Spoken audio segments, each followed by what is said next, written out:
Hello students, आज का जो हमारा टॉपिक है वो पार्टनरशिप अकाउंट से रिलेटेड है। The most important topic it is fundamentals of partnership. के बाद हम लोग एडमिशन सीखते हैं रिकॉन्स्टिट्यूशन ऑफ पार्टनरशिप में, और फिर उसके बाद हम सीखते हैं retirement and death of a partner. Reconstitution हम इसलिए बोल रहे हैं इसको क्योंकि पुरानी पार्टनरशिप ख़त्म हो रही है, नई बन रही है। चाहे तो एडमिशन का केस ले लो, 2 पार्टनर थे, तीसरा आ गया तो 2 की ख़त्म, तीसरे के आने बाद 3 की चालू। ठीक है, रिकॉन्स्टिट्यूशन है। और रिटायरमेंट में ले लो, मान लो 3 पार्टनर थे, एक एग्जिट कर गया, तो पुरानी पार्टनरशिप 3 पार्टनर की थी, अब एक एग्जिट कर गया तो नई पार्टनरशिप 2 पार्टनर की होगी। क्लियर? तो now we have an opportunity to learn what exactly takes place in the accounting treatment if there is a retirement of a partner, right? Retirement of a partner होता क्या है भाई? सबसे पहली ये बात समझनी जरूरी है। मान लो 3 पार्टनर हैं, 4 पार्टनर हैं, बिजनेस कर रहे हैं और उनका एग्रीमेंट है कि साहब ये वाला बिजनेस करना है, ये सब करना है, इतने टाइम तक करेंगे। अब रिटायरमेंट का क्या लॉजिक है? रिटायरमेंट का मतलब ये है कि या तो जो पार्टनर जा रहा है उसको निकालना ज़रूरी हो गया है, या फिर वो अपनी स्वेच्छा से जा रहा है, अपनी मन से जा रहा है, वॉलंटरली जा रहा है, राइट? अब निकालना ज़रूरी क्यों हो गया? क्योंकि साहब हो सकता है उसकी जो सर्विसेज हैं पार्टनरशिप फर्म के इंटरेस्ट में नहीं है, तो उसको एग्जिट कर दो। क्लियर? जो भी उसका बनता है शेयर, कैपिटल का, प्रॉफिट्स का, फंड्स का, वो उसे दे दो और उसे एग्जिट कर दो। लेकिन अगर वो अपनी वॉलेंट्री रिटायरमेंट ले रहा है, अपनी इच्छा से जा रहा है, तो क्योंकि क्यों करेगा, क्यों वॉलेंट्री रिटायरमेंट लेगा? उसको कोई दूसरा अच्छा ऑप्शन मिल सकता है जिसके लिए वो जा सकता है। कोई दूसरी अपॉर्चुनिटी मिल गई, यहाँ पर उसे रिटर्न कम मिल रहे थे, दूसरी जगह जा सकता है, जहाँ पर उसे लगता है कि रिटर्न ज़्यादा मिलेंगे वो एग्जिट कर सकता है, कोई समस्या नहीं है इस बात में। या फिर जो टर्म उसने डिसाइड किया था पार्टनरशिप में इन्वॉल्व रहने का, वो टर्म पूरा हो गया है। It be any reason, the partner, one of the partner is exiting from the partnership. This is the situation. In our syllabus, what we are going to learn is what changes takes place. किन किन चीज़ों में अंतर आएगा partnership firm के accounts में अगर partnership में रिटायरमेंट होता है। तो सबसे पहला चेंज 1 2 3 4 करके लिखवा देता हूँ। सबसे पहला चेंज आएगा रेशियो में, चेंज इन रेशियो।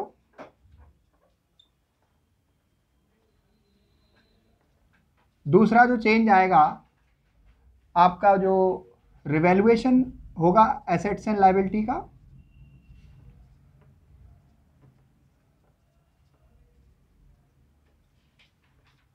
अब ये जो मैं चेंजेस बोल रहा हूँ ये सब अकाउंटिंग प्रॉब्लम्स हैं।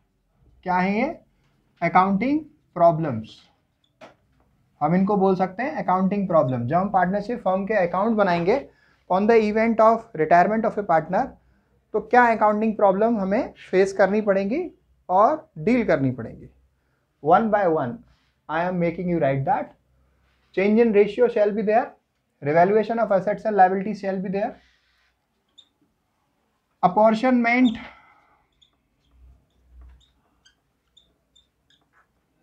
of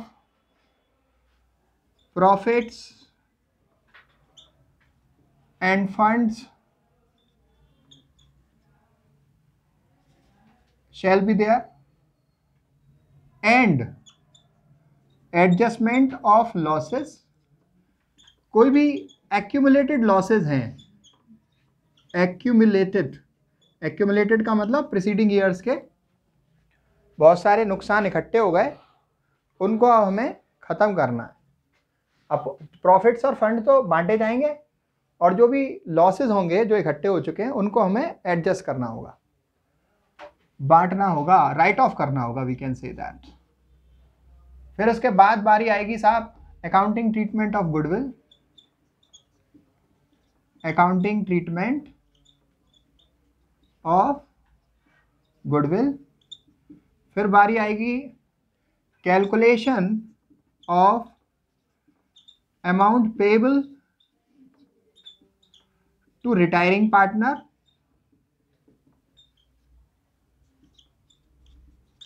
जो पार्टनर रिटायर हो रहा है उसे क्या अमाउंट देना है हमको, right? This we will learn in this. And then preparation of capital accounts and initial balance sheet of new firm. क्यों बोल रहे हैं हम ऐसा? कैपिटल अकाउंट बनाएंगे और नई फर्म की बैलेंस शीट सीखेंगे. नई फर्म क्यों बोल रहे हैं हम? क्योंकि साहब पहले ABC पार्टनर थे, उनकी फर्म थी, उनकी बैलेंस शीट थी. ABC में से कोई भी एक एग्जिट हो गया तो उसके एग्जिट होने के बाद में बचे हुए दो पार्टनर की जो बैलेंस शीट है वो नई बैलेंस शीट है, just after the retirement taking place, right? अभी देखिए, then we have adjustment of capital account, adjustment of capital accounts. Then we have this adjustment of capital accounts. अब etcetera अगर इसके additionally कुछ आता है, treatment of joint life policy वगैरह अगर होता है, राइट, और कोई एडजस्टमेंट होते हैं, that we will learn. So move on to this one by one. Let's take up change in ratio. अब change in ratio से क्या मतलब है? Let me tell you that. Change in ratio से मतलब है कि साहब ABC तीन पार्टनर थे, राइट? ABC तीन पार्टनर थे और इनमें से C एग्जिट हो गया, ये चला गया, C एग्जिट हो गया. C के एग्जिट होने पे क्या हुआ कि C का जो शेयर अब किसको मिलेगा? A को और B को मिलेगा, ठीक है? पहले ABC तीन थे, C के एग्जिट होने पर अब केवल जो भी डिस्ट्रीब्यूशन होगा बिटवीन A एंड B होगा, तो जो न्यू रेशियो होगा वो A और B का होगा, वो उससे ज़्यादा होगा जो उन्हें पहले मिलता था. क्योंकि पहले तीन थे, तीन में बंटता था, एक के जाने के बाद दो हैं, दो में ही बटेगा पूरा, तो अब उन्हें ज़्यादा मिल पाएगा. C का शेयर सपोज इतना पार्ट A के पास चला गया उसके एग्जिट होने पर, और इतना पार्ट B के पास चला गया C के एग्जिट होने पर. जो जितना एडिशनल A को मिल गया और जितना एडिशनल B को मिल गया वो उन दोनों का गेन है. क्या है वो? Gain. Now let me show you again this.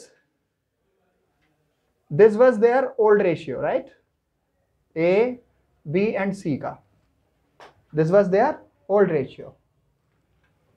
अब जैसा कि हमने ये न्यू रेशियो वाले सीन में देखा कि आफ्टर C एग्जिट्स तो A का शेयर और B का शेयर इतना हो गया, क्लियर? तो A को पहले वाले इतने शेयर से ज़्यादा मिल रहा है, तो जितना ज़्यादा मिल रहा है वो उसका गेन है. और B को अपने पहले वाले शेयर से अभी ज़्यादा मिल रहा है, जितना ज़्यादा मिल रहा है वो उसका गेन है. तो मैं ये कह सकता हूँ कि जो ओल्ड रेशियो है OR वो कम है न्यू रेशियो से. तो हमें यहाँ तो एक तो कैलकुलेट करना सीखना होगा, कैलकुलेशन ऑफ न्यू रेशियो, और दूसरी एक और चीज़ हमें सीखनी होगी स्टूडेंट्स, गेनिंग रेशियो, जिसको हम इन शॉर्ट से कहते हैं GR, calculation of new ratio and gaining ratio.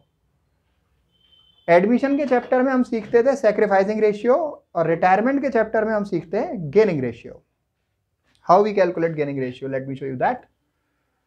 New ratio is higher than the old ratio, so new ratio minus old ratio, the difference is called gaining ratio. Is that okay? Admission के chapter में हम opposite करते थे, old में से new less करते थे, तो हमारा सैक्रिफाइस आता था. यहाँ पर बाद में C के जाने के A और B को ज़्यादा मिल रहा है, तो न्यू रेशियो ज़्यादा है, उसमें से ओल्ड रेशियो आप लेस कर रहे हो तो गेन आ रहा है. क्लियर? इसके कुछ एग्जाम्पल बना लेते हैं, फिर सोल्व करते हैं। नोट कीजिए। Example 1, A, B and C were partners sharing profits and losses in the ratio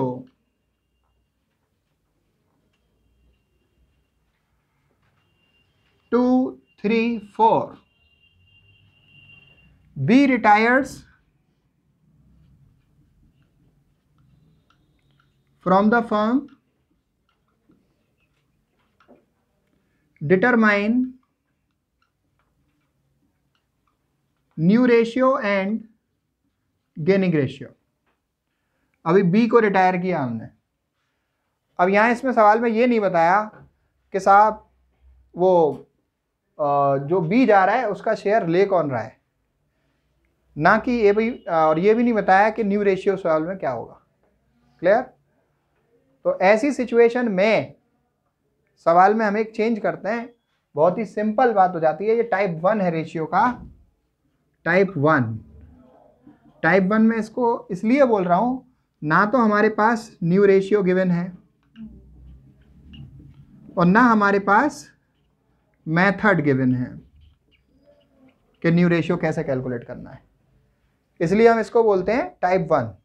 new ratio नहीं दिया, मेथड भी नहीं दिया, तो फिर हम करते क्या हैं? हम ये करते हैं कि ओल्ड रेशियो पहले लिख लेते हैं, A, B और C का 2, 3 और 4, और जो रिटायर हो गया उसका शेयर कैंसिल कर देते हैं, और केवल जो बचा हुआ है उसका शेयर कैंसिल करने के बाद 2 और 4 A और C का, B रिटायर हुआ ना यहाँ पर, B के रिटायर होने के बाद में जो A और C का शेयर रह गया वो कितना रह गया स्टूडेंट्स? 2:4। क्लियर? तो ये न्यू रेशियो हो गया। अभी मान लीजिए C रिटायर होता तो हम 4 कैंसिल कर देते, रेशियो हो जाता 2:3। A रिटायर होता तो हम 2 कैंसिल कर देते, रेशियो हो जाता 3:4। Clear? Let's have a look. Gaining ratio क्या होगा? Gaining ratio is new ratio minus old ratio. New ratio A का कितना है? 2/6। B का कितना है? 4/6। A के न्यू रेशियो 2/6 में से उसका old ratio 2/2 and 3, 5 and 4, 9, 2/9, and C का 4/9। लेस कर दीजिए आप, then you will receive the gaining ratio. And the miracle shall be that कि जो गेनिंग रेशियो आएगा इस टाइप 1 में वो आपके न्यू रेशियो के ही बराबर होगा। टाइप 1 में ये जादू होगा अभी, राइट? टाइप 1 में जो न्यू रेशियो आएगा, वो जो गेनिंग रेशियो आएगा वो न्यू रेशियो के बराबर ही होगा। इस तरीके से सवाल सोल्व करते हैं तो ऐसा होता है। तो late me show you that with calculation also. अभी मैं इसका LCM 18 ले लेता हूँ। 6 से 18 कितने टाइम गया? 3 टाइम, 3 2 जा 6। एंड 9 से 18 कितने टाइम गया? 2 टाइम, 2 2 जा 4, दैट इज 2/18। अभी 18 LCM ले लीजिए। 6 से 18 कितने टाइम गया? 3 टाइम, 3 4 जा 12। 9 से 18 2 टाइम, 2 4 जा 6। रिपीट कर लेते हैं। 6 3 जा 18, 3 4 जा 12, 9 2 जा 18, 2 4 जा 8। ये मिस्टेक हो सकती है किसी से भी, इससे बचना है। तो अभी कितना आ गया? ये 4/18। गेनिंग रेशियो स्टूडेंट्स यहाँ पर हमारा हो गया 2/18 और 4/18, जिसको हम लिख सकते हैं 2:4, which is equal to new ratio. Is that okay? तो मतलब ये हुआ कि अगर B रिटायर होगा तो न्यू रेशियो 2:4 है, गेनिंग रेशियो भी 2:4 है। C रिटायर होगा तो न्यू रेशियो 2:3 हो जाएगा और गेनिंग रेशियो भी 2:3 हो जाएगा। अगर A रिटायर होगा तो न्यू रेशियो 3:4 हो जाएगा, गेनिंग रेशियो भी 3:4 हो जाएगा। ये टाइप 1 में होता है। Is that okay? Let's move on to second. Type second हमारा जो सवाल है उसमें क्या चेंजेस आते हैं, थोड़ा ध्यान से सुनेंगे। Example 2 for this, A B C 2 3 4, right. अभी यहां पर सवाल में दिया है B retires and his share was taken by remaining partners equally, right. B retire हुआ और उसका शेयर रिमेनिंग पार्टनर्स ने कैसे लिया? इक्वली लिया, राइट। इक्वली का मतलब क्या होता है? बराबर लिया। इसमें इंपॉर्टेंट बात यह है कि रिमेनिंग पार्टनर कौन से हैं। अगर बी रिटायर हो गया तो रिमेनिंग पार्टनर ए और सी रिटायर हो गया तो रिमेनिंग पार्टनर ए और बी, ए रिटायर हो गया तो रिमेनिंग पार्टनर बी और सी। You see. अब देखिए आगे कैसे हम इसको करेंगे। सॉल्यूशन में हमारा जो तरीका होता है इसको सोल्व करने के लिए, अब यहां पर क्या हुआ, इन ये टाइप 1 तो रहा नहीं, टाइप 2 हो गया। टाइप 2 आपके पास न्यू रेशियो तो नहीं दिया है लेकिन मेथड दिया है न्यू रेशियो को कैलकुलेट करने का, राइट। एक और हिंट मैं यहां से आपको देता हूं जो आपको याद रखनी है समझने के लिए, कि जिस भी रेशियो में हमारे रिमेनिंग पार्टनर्स ले रहे होंगे रिटायरिंग पार्टनर का share, that shall be the gaining ratio.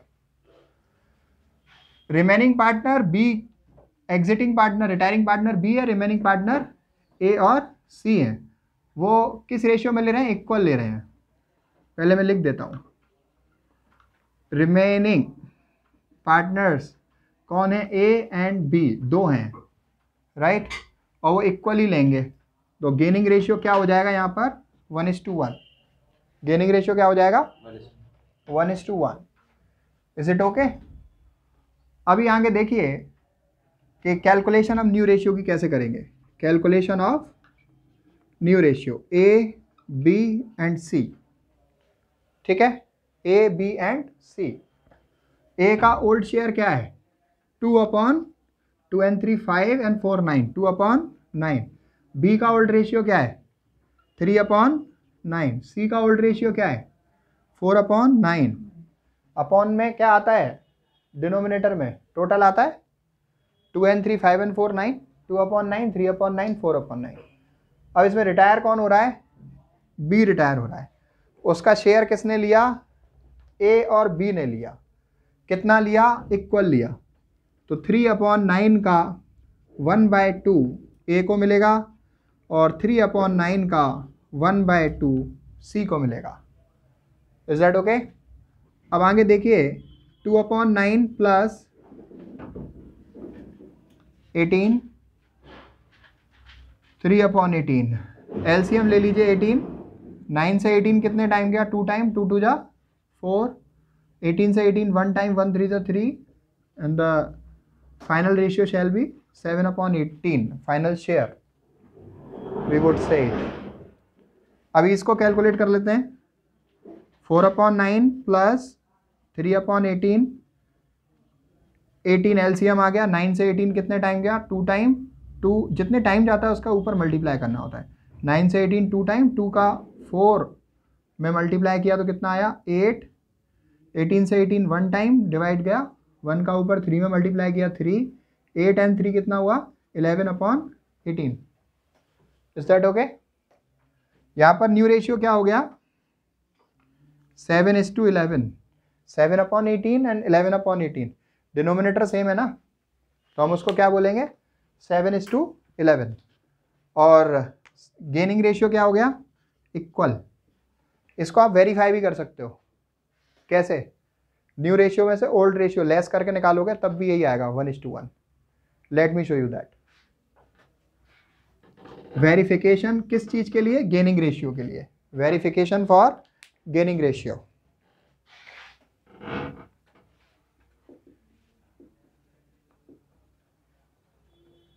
Gaining ratio का वेरिफिकेशन देखो, न्यू रेशियो हमारा कितना आया है स्टूडेंट्स, गेनिंग रेशियो का फॉर्मूला लगाना है वहां पर हमें, new ratio minus old ratio.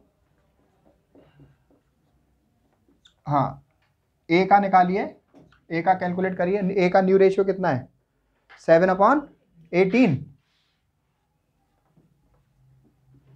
और ए का ओल्ड रेशियो कितना है 2/9। एलसीएम लीजिए 18 से 18 1 टाइम, 1 7 जा 7, 9 से 18 2 टाइम, 2 2 जा 4, रिमेनिंग इज 3/18, राइट। अभी बी के लिए कैलकुलेट करते हैं, बी का ओल्ड रेशियो न्यू रेशियो कितना है 11/18, ओल्ड रेशियो कितना है, यहां पर रिटायर कौन हो रहा था बी, तो मैंने यहां पर ये बी लिखा हुआ है, तो ये कंफ्यूज हो रहे होगे आप लोग, राइट। ए और सी रिमेनिंग पार्टनर हुए ना स्टार्टिंग से ही, ए और सी है, सारा काम हम किसके लिए कर रहे हैं, ए और सी के लिए कर रहे हैं, रिमेनिंग पार्टनर कौन है ए और सी। तो सी का ओल्ड रेशियो कितना है 4/9, ओल्ड रेशियो कितना है 4/9, 18 एलसीएम ले लो, 18 से 18 कितने टाइम गया 1 टाइम, 1 का 11 में मल्टीप्लाई कर लो 11, और 9 से 18 कितने टाइम गया 2 टाइम, 2 4 जा 8, ये कितना बचा 3/18, दोनों कितना हुआ 3/18 3/18, अभी ये 1:1, अच्छा हुआ वेरिफिकेशन कर लिया, राइट। तो हमारा जो गेनिंग रेशियो हमने स्टार्टिंग में लिख दिया था 1:1, ये हमारा वेरीफाई करके भी 1:1 आया है, clear, no problem with this. Remaining partner कौन से होते हैं, who are the remaining partners, retiring को हटा दो, बचे हुए रिमेनिंग पार्टनर्स हैं, right, there should be no confusion in that, is that okay. Let's make some changes in this and make it type 3।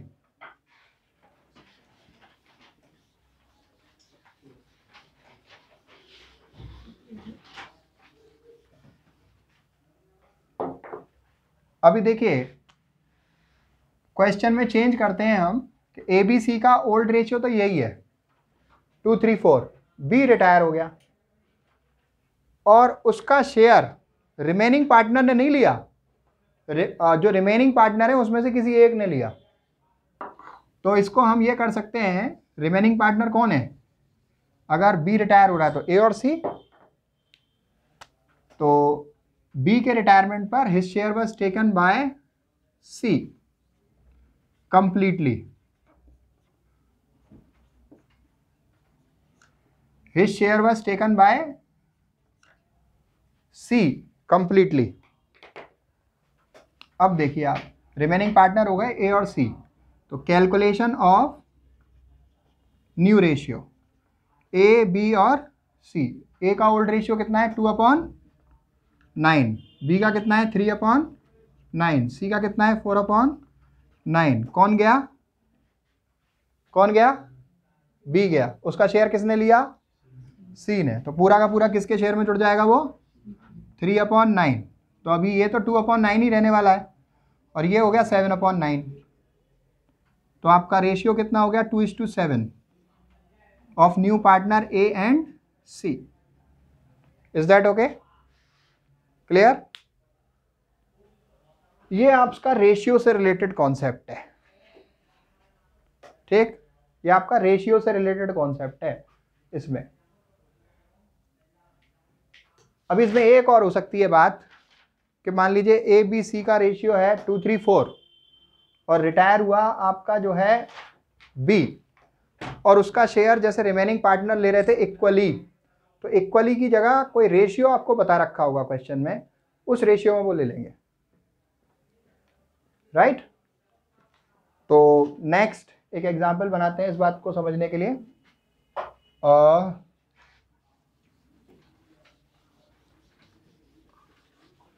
A B and सी का ratio कितना है 2 3 4, B retire हो गया and his share was taken bye